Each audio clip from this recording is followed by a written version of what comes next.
Thank you very much, Mr. Speaker, and I do want to let you know I will be splitting my time. Is the Minister of Finance going to be using taxpayer dollars to travel out of the country this week?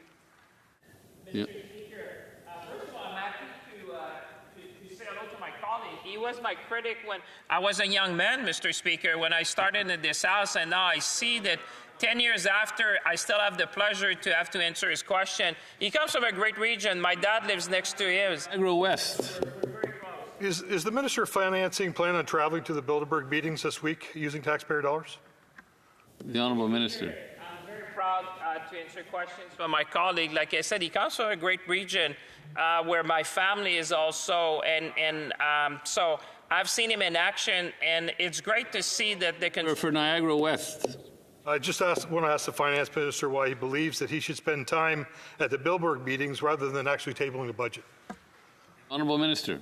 Mr. Speaker, I'm so glad to see my colleague is actually following, paying so much attention about what I do. I travel to Shawinigan also every weekend, Mr. Speaker, and I would be glad to invite him at home as well because he seems to be very interested where I'm going. It's great, you know, I travel. West.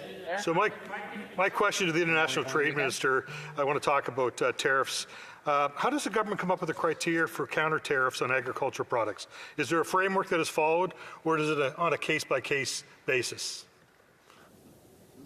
The Honourable Minister of Finance. Travel to tariff, I guess it's because it starts with a T. You know, that must be in the order of questions, but the colleagues would know that there's a great remission framework in place, and my colleague is an experienced member. West.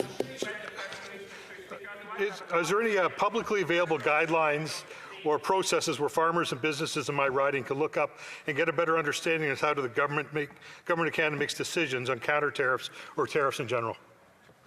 Honourable Minister of Finance. Mr. Speaker, I will always be pleased to speak to his constituent because I know a few of them and they're great people, and I can refer them to the April 15, 2025 press release. There's a lot of good information there, and I know our Conservative colleague, they like to read the press release of the Liberal government. So there's a...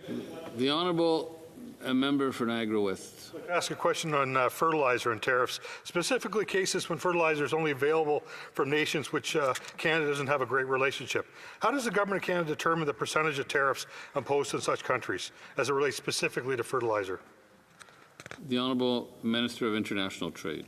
Mr. Speaker, through you, I'd like to thank the member for that very important question. When we're talking about fertilizer and export markets, I think it's very important to note, you know, as I've been talking to colleagues and trade ministers across the globe, people are looking towards our fertilizing industry, potash specifically, to see how they can get that into their markets. The Honourable Member. Products being imported into Canada by a farmer or a business is not available anywhere else in the country with which Canada has a difficult relationship. Is there a process where the farmer or business owner can retrieve the import tariff imposed by Canada? The Honourable Minister of Trade, International Trade. Mr. Speaker, I think it's important to note that we'll continue supporting our agriculture sector. You know, just today I met with leaders in the sector, you know, talking about diversifying trade, but also to support them locally here. And the Agriculture Minister and myself sat down to talk about some of the government supports today. Member for Niagara West. What's the precise criteria the government uses to place an import tariff on agricultural products? The Honourable Minister of Finance. Again, I'd be more than happy to refer my colleague to the press release of April 15. He'll find a lot of good information there where he can direct his constituents to be working or applying. And I'd be... The Honourable Member for Niagara West. In terms of counter-tariffs on the U.S., what's the government's solution and approach to the doubling of the U.S. tariffs on Canadian steel and aluminum? Please be specific so my constituents are informed. His constituent, we're going to fight, Mr. Speaker. That's something Canadians understand. They know how to fight. That's why we said elbows up, and I think it has galvanized Canadians across the nation. West. Will the government continue to increase counter-tariffs on U.S. products coming into Canada? This is a very important question that comes up all the time when I'm speaking to businesses and farmers in my riding. Again, will the government continue to increase counter-tariffs on U.S. products coming into Canada? Minister of Finance. Mr. Speaker, we always do what's appropriate to defend our industry and our workers, and I would hope that our Conservative friends would join us in this fight.